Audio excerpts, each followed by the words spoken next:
Presente. Ángel Josué Lobos Rodríguez. Presente.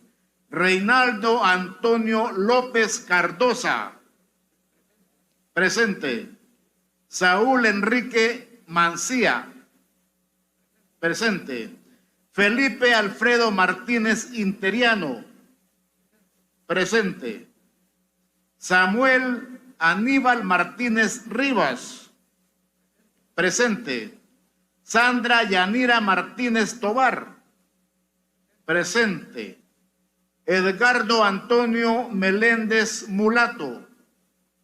Presente. Arronete Rebeca Mencía Díaz.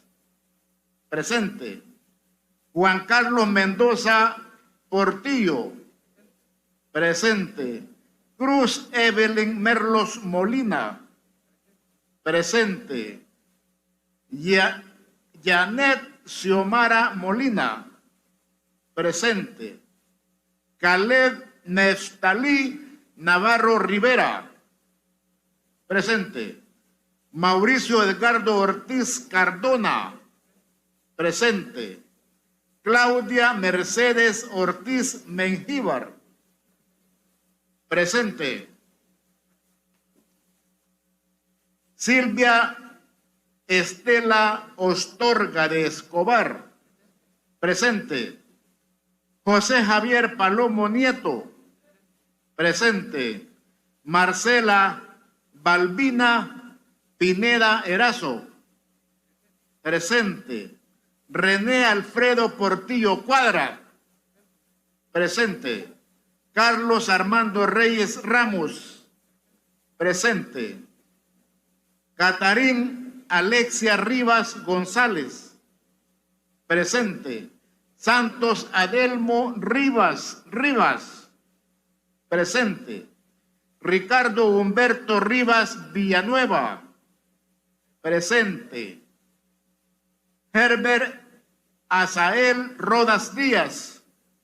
Presente. Juan Alberto Rodríguez Escobar. Presente. Estuardo Ernesto Rodríguez Pérez. Presente. Héctor Leonel Rodríguez Uceda. Presente. Alberto Armando Romero Rodríguez. Presente. Rosa María Romero. Presente.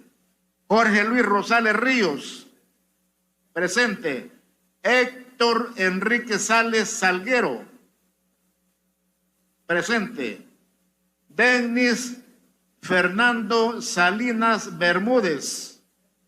Presente.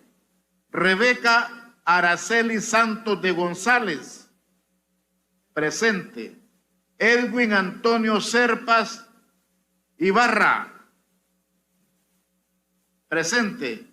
William Ulises Soriano Herrera. Presente. José Asunción Urbina Alvarenga. Presente. Donato Eugenio Vaquerano Rivas. Presente. Marcela Guadalupe Villatoro Alvarado. Presente.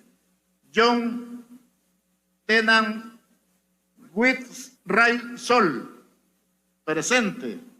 Amílcar Giovanni Saldaña Cáceres. Presente.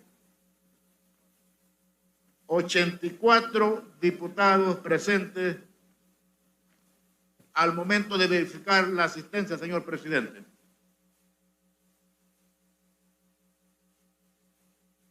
Gracias, diputado Carballo. Con 84 diputados presentes, establecemos quórum. A petición, ha solicitado la palabra la diputada vicepresidenta Suezi Callejas. Hola. Gracias, presidente. Por iniciativa de varios diputados, solicito se incluya con dispensa de trámite a conocimiento de este Pleno Legislativo una pieza de correspondencia a efectos de promover la destitución de los magistrados propietarios y suplentes de la Sala de lo Constitucional de la Corte Suprema de Justicia.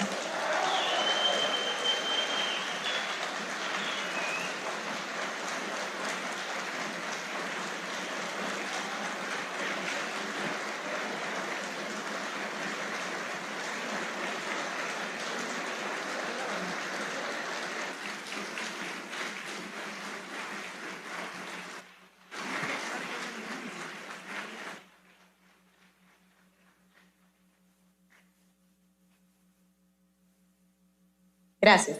Que son los siguientes abogados.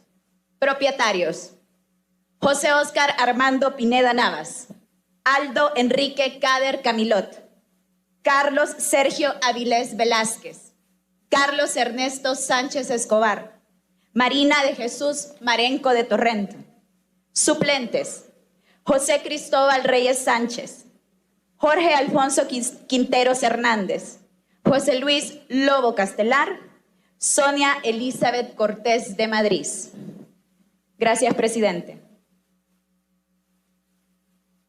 Gracias. Escuchando lo que ha puesto en consideración, se somete a votación la solicitud de la diputada Suezi Callejas, en la cual pide la introducción de una pieza de correspondencia y su dispensa de trámite a consideración ambas solicitudes. Por el motivo que todavía no tenemos marcación, pido una votación a mano alzada. Por favor, votemos.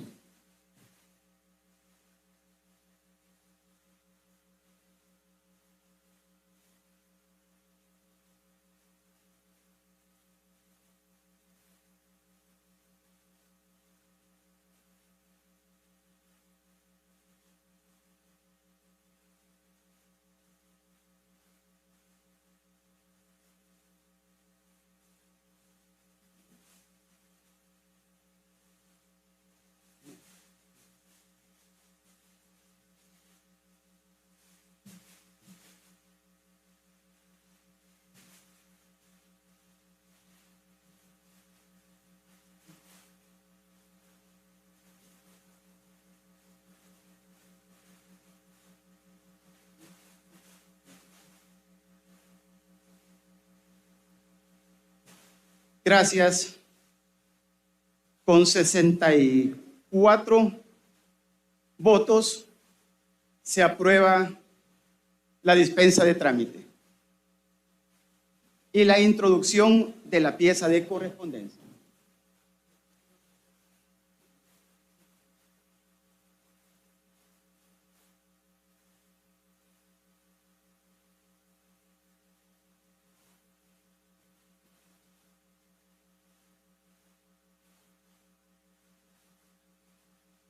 Si me da chance que terminemos, con el mayor de los gustos. Y ahora sometemos a votación de quienes están en contra.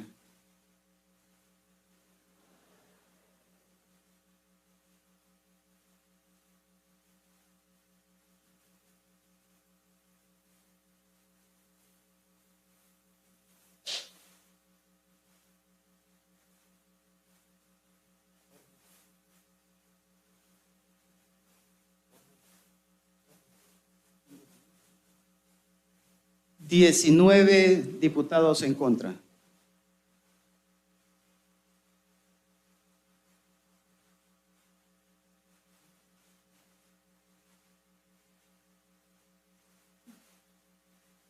Debido a la solicitud de dispensa de trámite, le vamos a dar lectura a la pieza de correspondencia.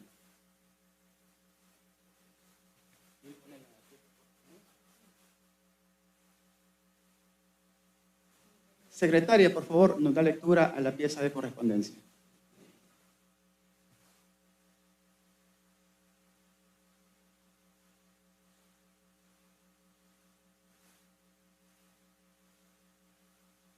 Hola.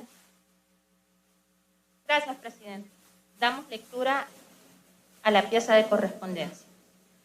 Nosotros, Suezi Callejas, de 31 años de edad, licenciada en Ciencias Jurídicas del domicilio de San Salvador, con DUI 03644-922-4, Alexia Rivas, de 27 años de edad, licenciada en Relaciones Internacionales, domicilio de Sensuntepeque, con DUI 0482938-0-9. Ana Figueroa, de 37 años de edad, doctora en Relaciones Internacionales del domicilio de Soyapango, con DUI 00264015-7. Cristian Guevara, de 40 años de edad, periodista del domicilio de San Salvador, con DUI 0200826-8. Jorge Castro, de 56 años de edad, abogado y notario, del domicilio de Chalchuapa, con DUI 00582684-1.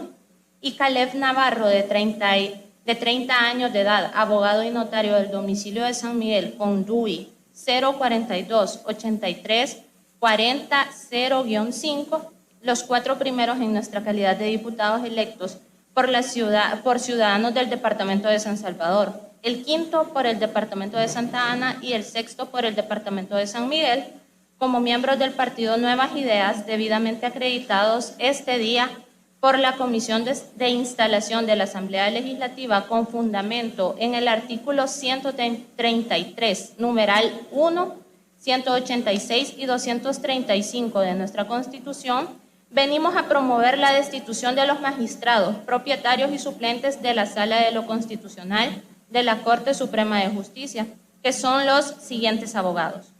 Propietarios: José Óscar Armando Pineda Navas, Aldo Enrique Cader Camilot, Carlos Sergio Avilés Velázquez, Carlos Ernesto Sánchez Escobar, Marina de Jesús Marenco de Torrento. Suplentes: José Cristóbal Reyes Sánchez, Jorge Alfonso Quintero Hernández, José Luis Lobo Castelar, Sonia Elizabeth Cortés de Madrid.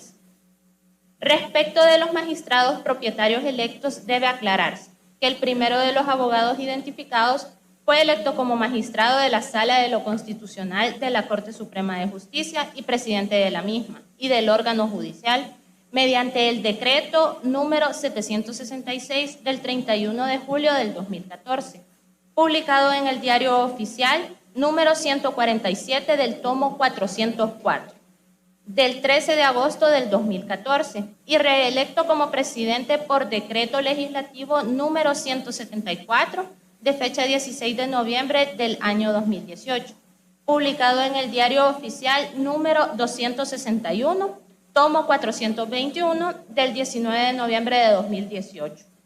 Decreto mediante el que también fueron elegidos los restantes 4 miembros de la Sala de lo Constitucional citados. En cuanto a los magistrados suplentes, los 4 fueron elegidos el 16 de noviembre del 2018 mediante el decreto legislativo 174 relacionado. La presente moción de destitución, que se motiva por las causas específicas que señalaremos más adelante, de conformidad con lo prescrito en el artículo 186 de nuestra Carta Magna, que desarrollaremos así.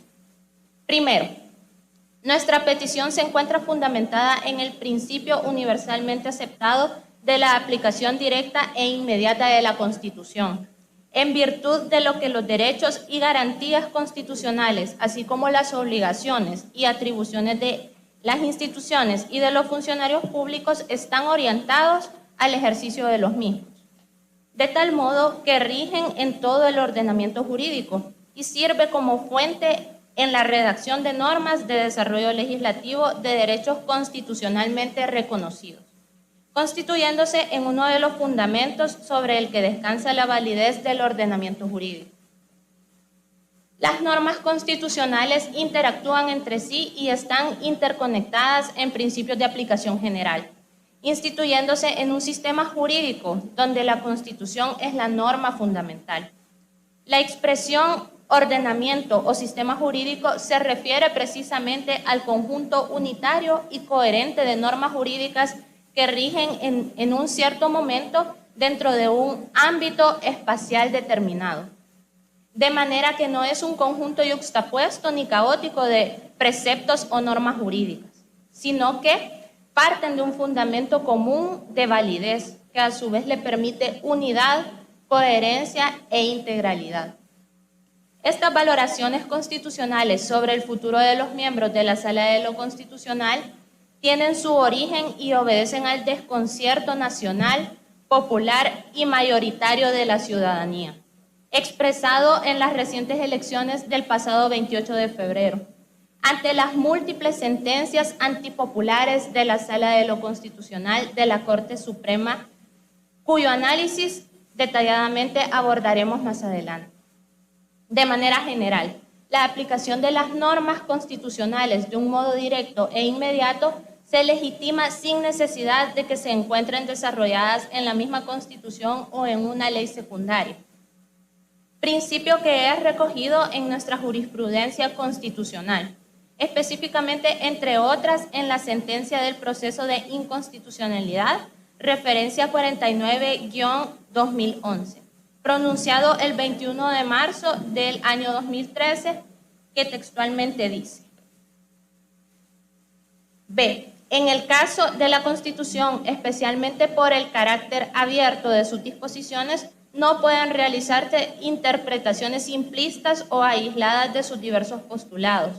Precisamente, la más fácil defensa de una actuación pública frente a impugnación constitucional suele buscar en la Constitución vacíos normativos u omisiones, y la autoridad demandada solamente afirma que en la Constitución no existe una regla que resuelva el problema interpretativo, y por tanto no hay contradicción constitucional.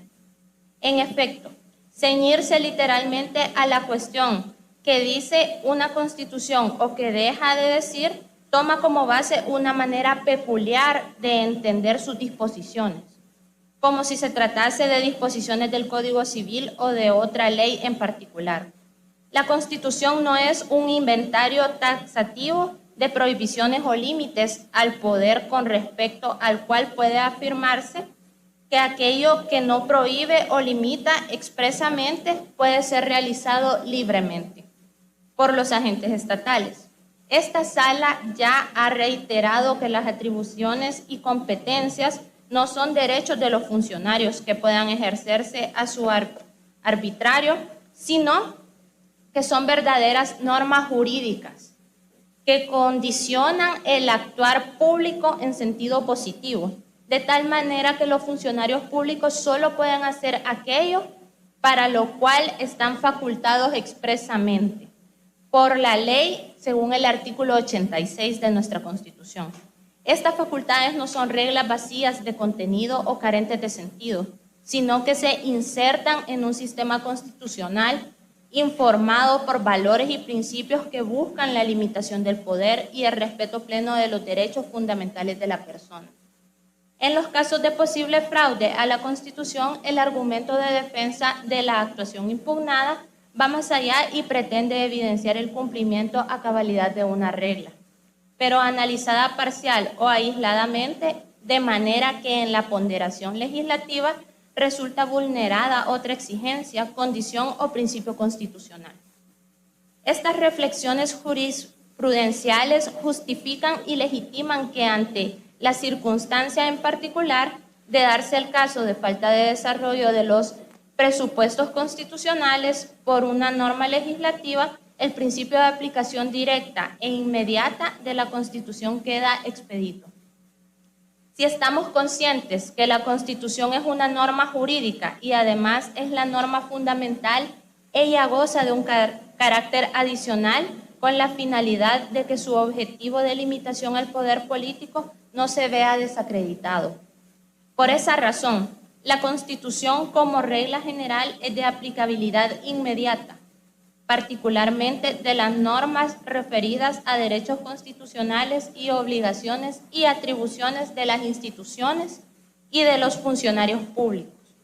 Lo contrario supondría dejar su efectividad en manos y a la arbitrariedad de aquel a cuyo control y limitación va precisamente dirigida la norma constitucional, pues se estaría supeditando el cumplimiento de las normas constitucionales en general y las referidas a los derechos, facultades y atribuciones en particular de los funcionarios públicos, a una futura legislación o reglamentación del órgano legislativo. No es posible concebir que nuestra norma fundamentadora de todo el ordenamiento jurídico pueda depender para su eficaz aplicación de una norma infraconstitucional que ella misma pueda haber creado, de ahí la obligatoriedad de su aplicación directa e inmediata.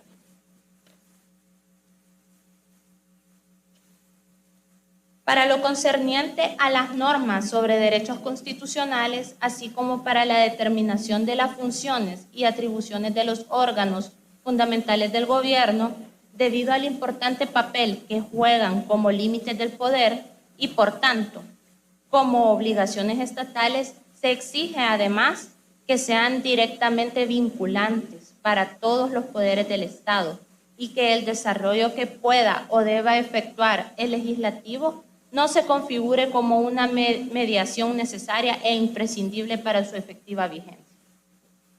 Fijemos nuestra atención a lo que sobre este punto ha establecido la norma constitucional por más de 100 años en las constituciones nacionales a partir de la Constitución de 1883 hasta nuestra Constitución vigente desde 1983.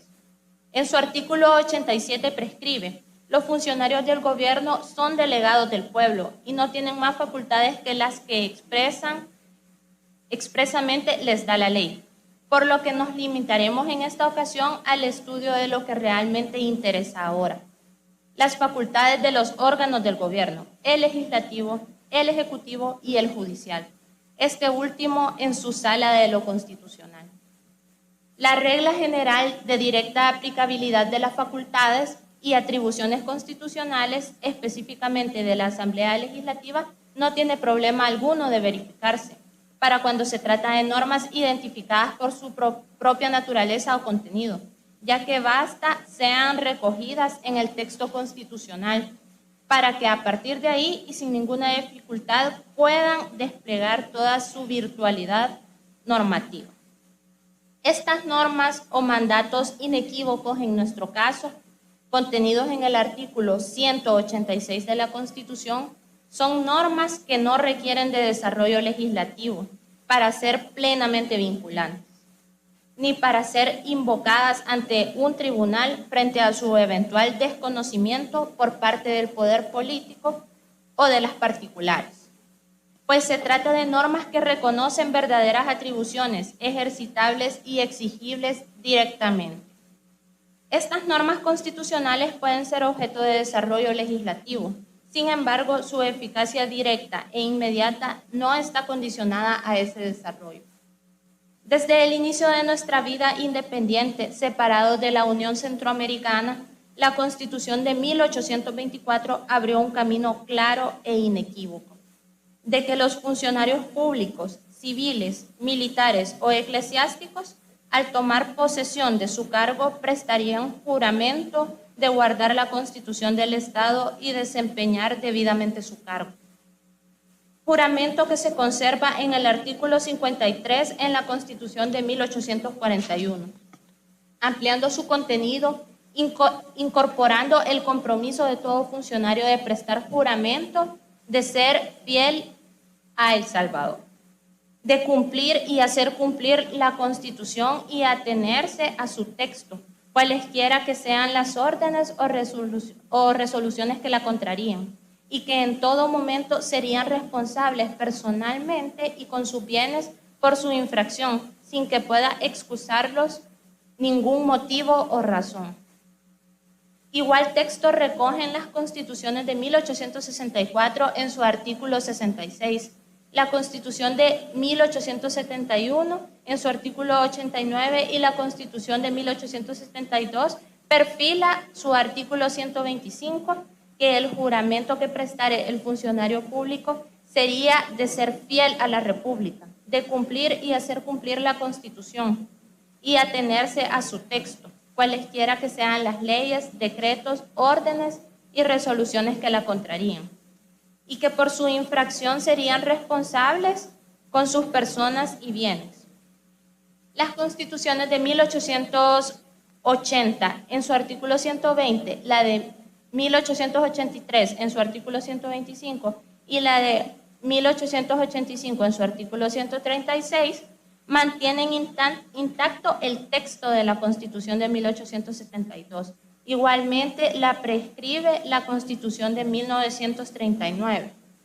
La redacción de esta prescripción es ampliada y se mantiene inalterable, sin cambio alguno en las constituciones de 1950, artículo 211, de 1962, artículo 210 y Constitución de 1983, actualmente en vigencia, artículo 235. Artículo 235. Todo funcionario civil o militar, antes de tomar posesión de su cargo, protestará bajo su palabra de honor, ser fiel a la República, cumplir y hacer cumplir la Constitución, ateniéndose a su texto, cualesquiera que fueran las leyes, decretos, órdenes o resoluciones que la contrarían, prometiendo además el exacto cumplimiento de los deberes que el cargo le imponga, por cuya infracción será responsable conforme a las leyes. Hacemos este recorrido histórico rápido del juramento de los funcionarios públicos al tomar posesión de sus cargos, que incluye a los magistrados de la Sala de lo Constitucional de la Corte Suprema de Justicia, para preguntarnos, emulando la sentencia de la Suprema Corte de los Estados Unidos en el caso Marbury, versión Madison de 1803, que en su parte pertinente afirma: la Suprema Corte identifica casos en la Constitución que evidencian la supremacía constitucional sobre las leyes ordinarias, y al final de su razonamiento recuerda el juramento de los jueces, quienes al tomar posesión de sus cargos juran cumplir la Constitución. ¿Por qué razón se haría jurar a un juez cumplir sus deberes conforme a la Constitución de los Estados Unidos si tal Constitución no constituye una regla para el desempeño de sus funciones? Si la Constitución para el juez es un libro cerrado, el cual no puede examinar, y este fuera el verdadero estado de cosas, esta sería más que una abierta burla el ordenar que se tomará tal juramento, y el tomarlo sería 2 crímenes. Conforme a este pensamiento, el ordenar el juramento de los funcionarios públicos y tomarlo no serían 2 crímenes, y un tercer crimen y una burla a la Constitución. Si los funcionarios no lo cumplen, la respuesta es obvia. El constitucionalismo contemporáneo, o mejor dicho, el neoconstitucionalismo, ya no acepta la idea clásica de que la Constitución es poco menos que un manifiesto político y cuya concretización corresponde al legislador. Hoy en día la Constitución es la máxima fuente de ordenamiento jurídico. Ella es una fuerza vinculante con eficacia directa e inmediata, cuyas normas guardan correspondencia directa con los fines que se proponen. La Constitución no es un texto meramente programático u organizativo que marque determinadas pautas de actuación al Poder Legislativo. Si se le considera en su auténtica dimensión normativa, la Constitución es una verdadera norma jurídica que como tal despliega sus efectos de manera que cualquiera de sus preceptos puede ser invocado y debe ser aplicado de forma directa y suficiente ante cualquier autoridad del Estado. Esta valoración de la Constitución es producto inmediato de su carácter normativo y vinculante en virtud de lo que todos los funcionarios del Estado, incluyendo los jueces, no deben aplicar normas contrarias a la Constitución. Todo sometiendo a los poderes públicos a la ley y al derecho ejecutivo, legislativo y judicial es antes que cualquier otra cosa sometimiento a la Constitución, y toda actuación contraria a sus preceptos es nula. De igual manera, las actuaciones de los particulares deben orientarse por las causas constitucionales, pues solo así tendrían valor.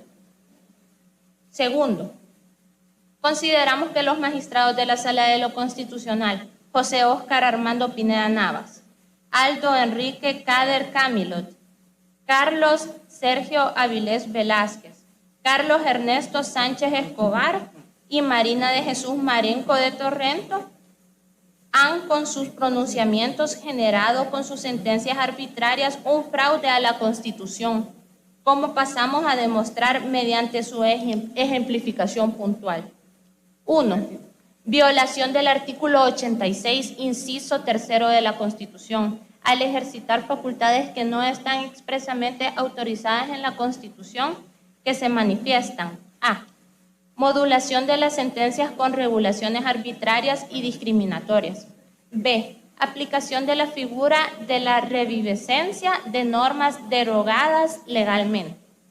C. Incorporación de las medidas cautelares, específicamente de la suspensión de los actos reclamados en los procesos de inconstitucionalidad. No existe disposición en nuestro sistema jurídico, incluyendo nuestra Constitución vigente, como tampoco lo existió en ninguna de las 13 constituciones que le preceden, que faculte al órgano jurisdiccional y, en nuestro caso, a la Sala de lo Constitucional para revivir una ley derogada, sobre lo cual inclusive la misma Sala no evidencia conocimiento de sus contenidos y finalidad. Arrogancia autoritaria que convierte a la Sala en legislador. La facultad autoritaria que se atribuye la Sala de lo Constitucional de poner en vigencia leyes que dejaron de ser normas positivas está clara e inequívocamente ejecutada en las sentencias de los procesos de inconstitucionalidad. Referencia 63-2020, de fecha 21 de mayo del 2020.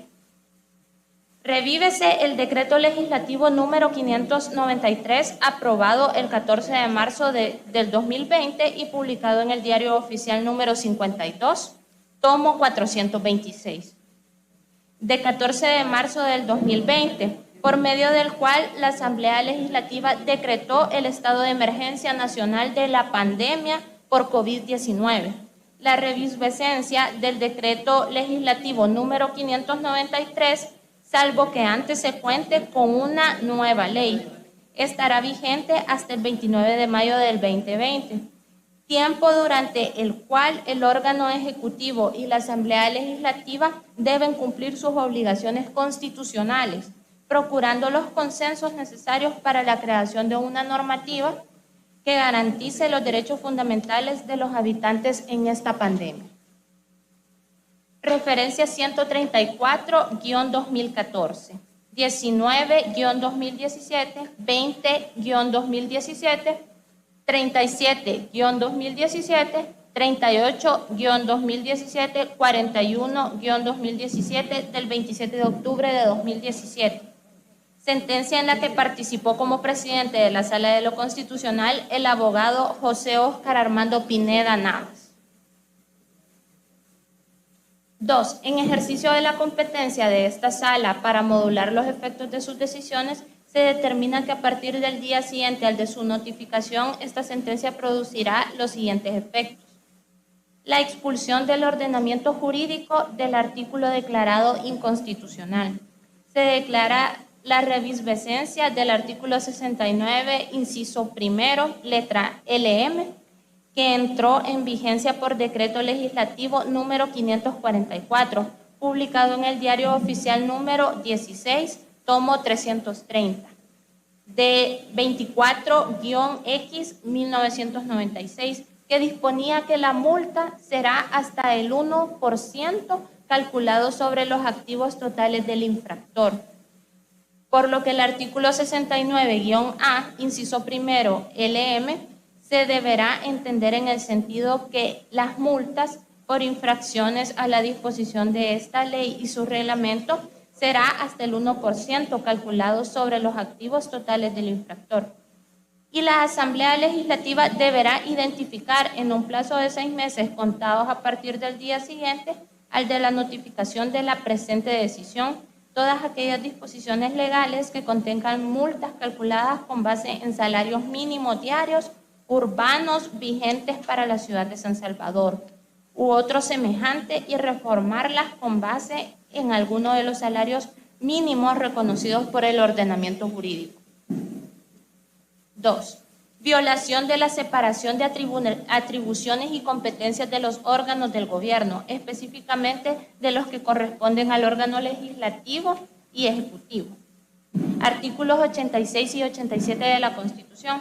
La Sala de lo Constitucional se arrogó con atribuciones que corresponden exclusivamente al órgano ejecutivo, específicamente en materia de salud, ya que el órgano ejecutivo, por disposición constitucional, por medio del Consejo de Ministros, es el único ente que elabora los planes de gobierno, dentro de los cuales, en cumplimiento del artículo 1 y 61 y 65 de la Constitución, debe garantizar que la salud de la población como bien público, constitucionalmente reconocido así, sea parte medular de una política nacional que solo el Ministerio de Salud podrá controlar y supervisar en consonancia con las disposiciones y atribuciones que desarrolla el Código de Salud como ley de la República. El riesgo generalizado de la salud popular desde el mes de enero del año 2020, así como los decesos injustificados ocurridos en la población desde ese mes, producto de una interferencia abusiva con una autoatribuida facultad sanitaria de la Sala de lo Constitucional, es responsabilidad directa, incuestionable de la Sala de lo Constitucional, así evidenciada por la ciudadanía. En este orden de ideas, la Sala de lo Constitucional ha ordenado al Ejecutivo y Legislativo legislar con plazos impuestos por la Sala, con orientaciones del contenido que deban tener las normas que aprueben, recomendando a la Presidencia de la República cómo debe o no debe utilizar su facultad constitucional del veto a las leyes, aprobadas por la Asamblea Legislativa por consideraciones de inconstitucionalidad.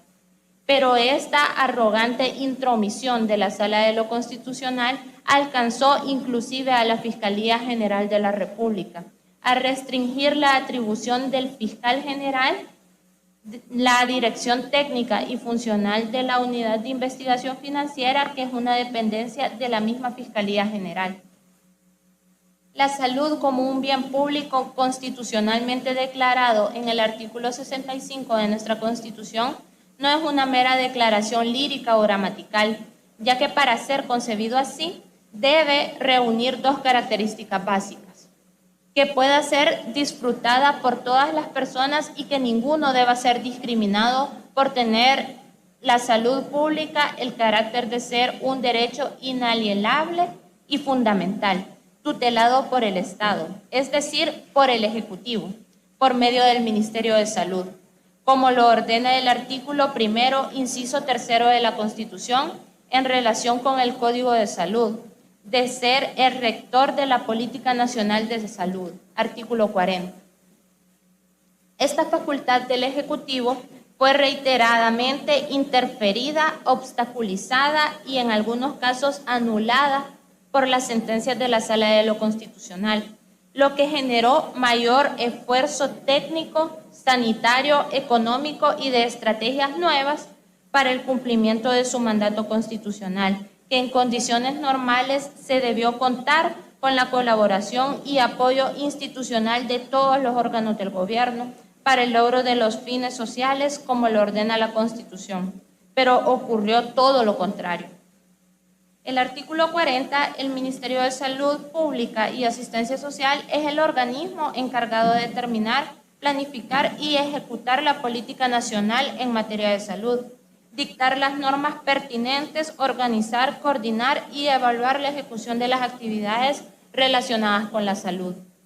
A riesgo de ser excesivamente prolijos, en nuestra exposición debemos reiterar con vehemencia que por medio de la sentencia Inconstitucionalidad 21-2020 pleca 23-2020 pleca 24-2020 pleca 25-2020, la Sala de lo Constitucional declaró inconstitucional normativa legítimamente emitida para atender la pandemia del COVID-19. En concreto, el pronunciamiento en estas sentencias fue declarar inconstitucionales decretos ejecutivos emitidos por el Ministerio de Salud, es decir, los 5, 12, 18, 22, 24 y 25, aduciendo que, como implicaban restricción de derechos constitucionales, debían estar contenidos en una ley formal que a su juicio estuviera legitimada en la decisión representativa de la Asamblea y bajo una forma de ley especial dictada particularmente para estos efectos. El estudio de la sentencia en referencia revela que para la configuración de las bases para aseverar el incumplimiento de la reserva de ley de las decisiones emitidas por el Ministerio de Salud, en las cuales expresamente está invocado el Código de Salud, que es una ley formal y especial desde todo punto de vista. Pasaron arbitrariamente por justificar, limitar y controvertir la constitucionalidad específica de esta norma. En esta acción, el tribunal mencionado violenta el principio de congruencia, natural expresión de la seguridad jurídica, y que impone que el juez no puede realizar juicio de constitucionalidad sobre normas que no han sido sujetas a su conocimiento. Y de forma oficiosa fractura la presunción de constitucionalidad del Código, interpretándolo de forma absurda, limitativa y vaciando sus disposiciones de contenido. La lectura simple y pura del artículo 139 del Código de Salud, denominada acción en caso de epidemia, que ha sido la aplicada, es clara en la decisión del legislador o de deslegalizar las decisiones en caso de pandemia, favoreciendo la inmediatez, la flexibilidad y la tecnicidad indispensable para reaccionar ante semejantes coyunturas. Dicha norma es enfática en reconocer las competencias del ministro de Salud al expresar que podrá declarar zona epidémica sujeta a control sanitario, así como adoptar las medidas extraordinarias que éste aconseje y por el tiempo que él mismo señale, para prevenir peligro, combatir el daño y evitar su propagación, que en el fondo es el código de los acuerdos ejecutivos declarados inconstitucionales. De todo esto se denuncia que con su actuar la Sala de lo Constitucional tergiversó el ordenamiento jurídico de forma maliciosa y al extraer los decretos ejecutivos por motivos infundados, incoherentes y faltos de toda lógica y técnica de análisis jurídico, creó innecesariamente un escenario donde la inexistencia de parámetros específicos para la ordenación y tratamiento de algo que no puede recibir otro calificativo más que urgente, ponía en grave e inminente peligro a la población, ya que la propagación y el contagio eran efectos incontrolables bajo otros mecanismos. Basta poner atención al hecho que las acciones contenidas en los acuerdos ejecutivos siguen a la fecha siendo los medios de control a nivel internacional más eficaces y comunes, por lo cual en el fondo todo juicio sobre razonabilidad de estas medidas está soslayado y es evidente que representaban las medidas correctas y oportunas para tutelar la vida y la salud como bienes básicos de todo ser humano. De lo dicho, es concluyente que los magistrados erraron en sus decisiones, en perjuicio de los artículos 1 y 2 de la Constitución, que claramente también estipulan en coherencia con el artículo 235 de la misma Constitución, que la respuesta esperada de dicho tribunal era que tomar en cuenta ya no solo la integración y el análisis del derecho como método científico, sino que debía atender a que el sentido de su errada decisión impactaba en generar peligro en la vida de las personas. Como se advierte, el sentido del fallo fue en el sentido opuesto al esperado y deseable en un funcionario que ha jurado proteger la Constitución y causar con sus decisiones con los objetivos de tutela de derechos que ésta contiene, valorándolos integral y coherentemente, por lo cual es evidente que los miembros de dicho tribunal no están a la altura de las necesidades de un país que claramente demanda funcionarios más conscientes, decididamente apegados a la protección de la vida de las personas y menos sujetos a elaboraciones que en sus efectos y justificaciones reflejan significativas fisuras en la granítica necesidad de un juez que entienda el precepto elemental más básico, y es que sin la vida no existen los demás derechos constitucionales.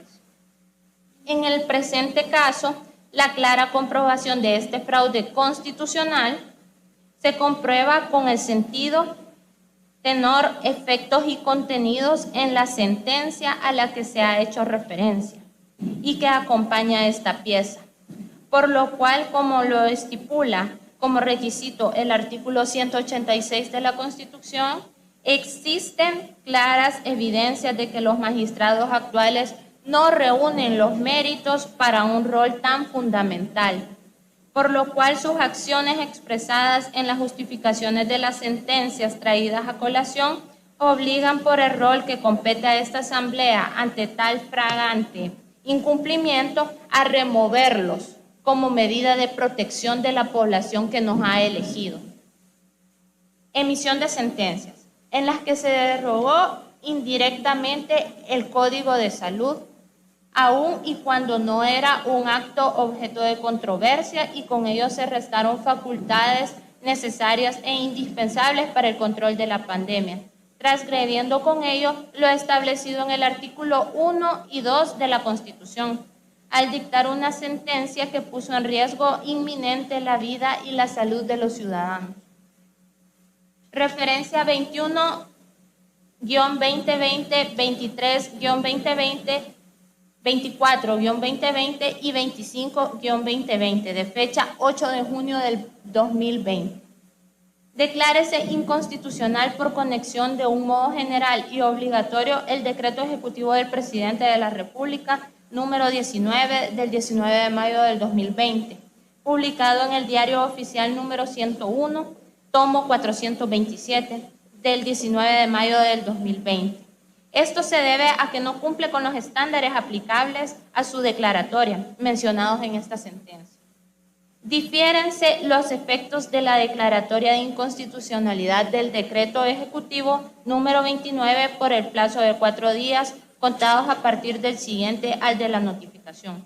Esto se debe a que esta sala es consciente de que existe una pandemia en el país que debe ser afrontada responsablemente, pero en el marco del respeto a la Constitución, al derecho internacional de los derechos humanos y a la jurisprudencia constitucional.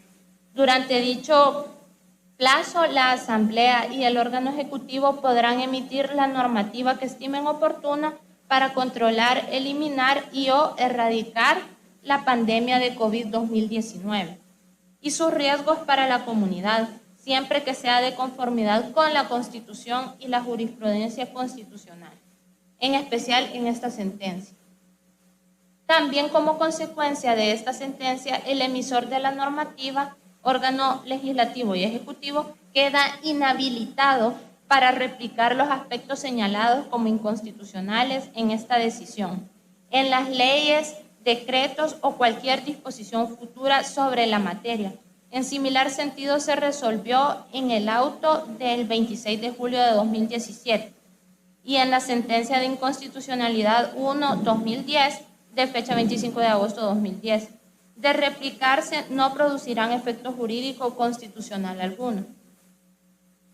Resolución de amparo, referencia 167-2020 del 14 de septiembre de 2020. Suspéndense los efectos de las decisiones adoptadas por las autoridades del Ministerio de Salud, la Comisión Ejecutiva Portuaria Autónoma y la Dirección General de Migración y Extranjería.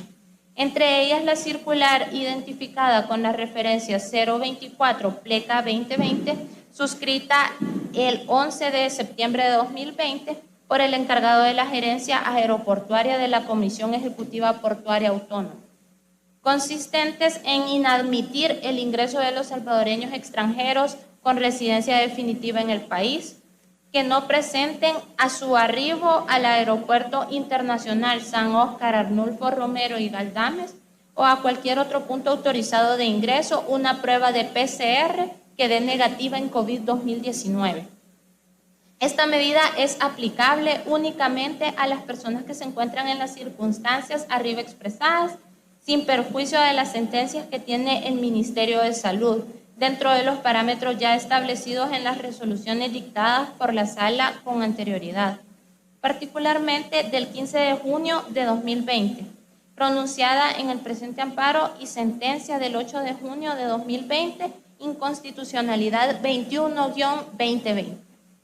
Las autoridades mencionadas tienen prohibido replicar el contenido de las decisiones referidas, por lo que en caso de hacerlo, las autoridades no surtirán ningún efecto jurídico mientras dure la vigencia de la medida cautelar adoptada en la presente resolución.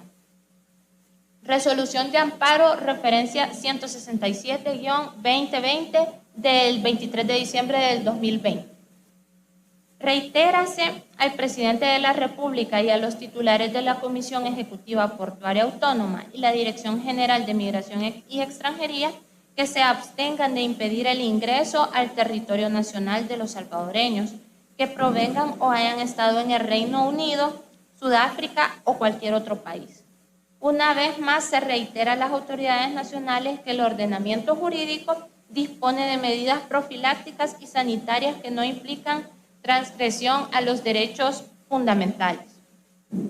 Ordénase a la titular del Ministerio de Relaciones Exteriores que adopte sin dilaciones mecanismos consulares, diplomáticos o humanitarios para los salvadoreños que se encuentren confinados o en situación de vulnerabilidad en los países en los que se hayan adoptado restricciones de tránsito y responder de forma pronta, efectiva y solidaria a las solicitudes de información o asistencia que planteen dichos connacionales en la red de consulados.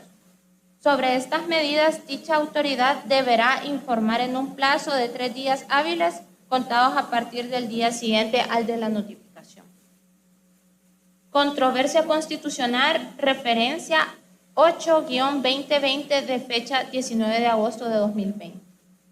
Declárese en los artículos 16 y 17 del Decreto Legislativo número 661, aprobado por la Asamblea Legislativa el 12 de junio de 2020, no existe la inconstitucionalidad alegada en los términos expuestos en esta sentencia. Con respecto a la supuesta violación de los artículos 65, 66 y 86, inciso primero de la Constitución, es decir, a la separación orgánica de funciones. Las razones son dos. La primera es que la normativa vetada no invade las competencias del órgano ejecutivo, puesto que la limitación de los derechos fundamentales forma parte de las competencias del órgano legislativo, a la vez que dicha normativa es parte de las obligaciones positivas que genera el derecho a la salud, máxime cuando implica la protección de las personas en condición de vulnerabilidad. Y la segunda es que la normativa vetada no viola el principio de la colaboración interorgánica en los términos expuestos por el veto, porque la opinión del Ministerio de Salud sí es tomada en cuenta para la ejecución y aplicación de tal decreto. Esta decisión acarrea los efectos indicados expresamente en el considerando X1 de la presente sentencia. 2. Sobreséese en la presente controversia constitucional iniciada contra los artículos 16 y 17 del Decreto Legislativo número 661, aprobado por la Asamblea Legislativa el 12 de junio de 2020, por la presunta vulneración de los artículos 1, 65, inciso primero y 66 de la Constitución, en lo atinente al derecho de la salud.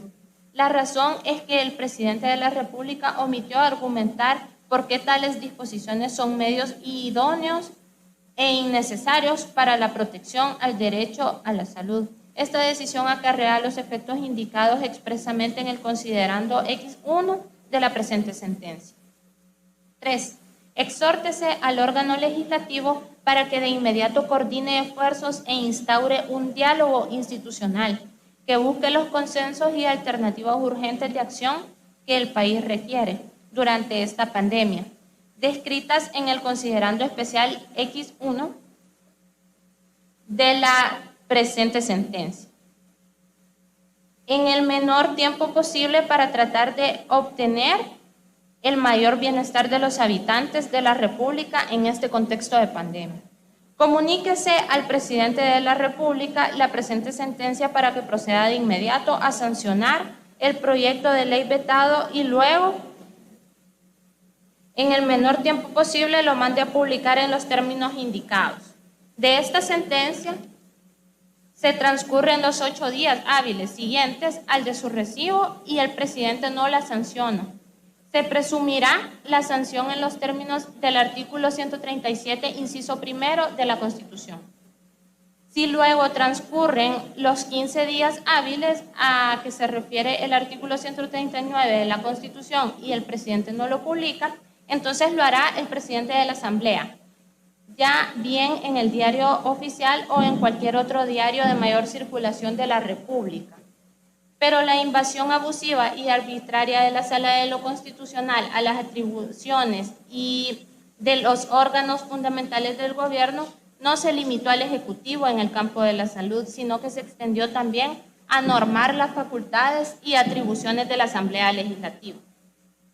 Referencia 37-2015 del 5 de junio de 2019.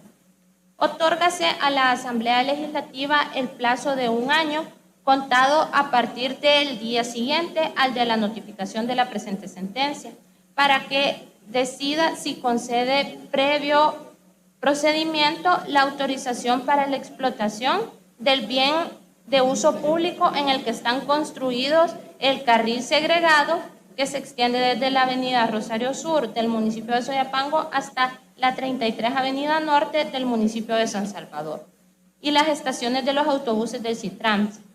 Se reitera que dentro de ese intervalo de tiempo tendrá que darse un estricto cumplimiento a lo establecido en el considerando séptimo de la presente sentencia. De lo contrario, esta sala tendrá por incumplida la sentencia y ordenará realizar las obras necesarias para rehabilitar el tránsito entre el actual carril segregado y los carriles contiguos y eliminar la señalización referida a su exclusividad para el uso del Citrans. Respecto de las estaciones construidas en el mencionado carril, el efecto sería eliminar el uso exclusivo que de ellas hace el Citrans y ponerlas a disposición de las autoridades para que regulen su uso en relación con el transporte colectivo de pasajeros, de modo que recupere su naturaleza de bien público. 3. Violación de su juramento y de cumplir y hacer cumplir la Constitución. Artículos 235 y 244 de la Constitución.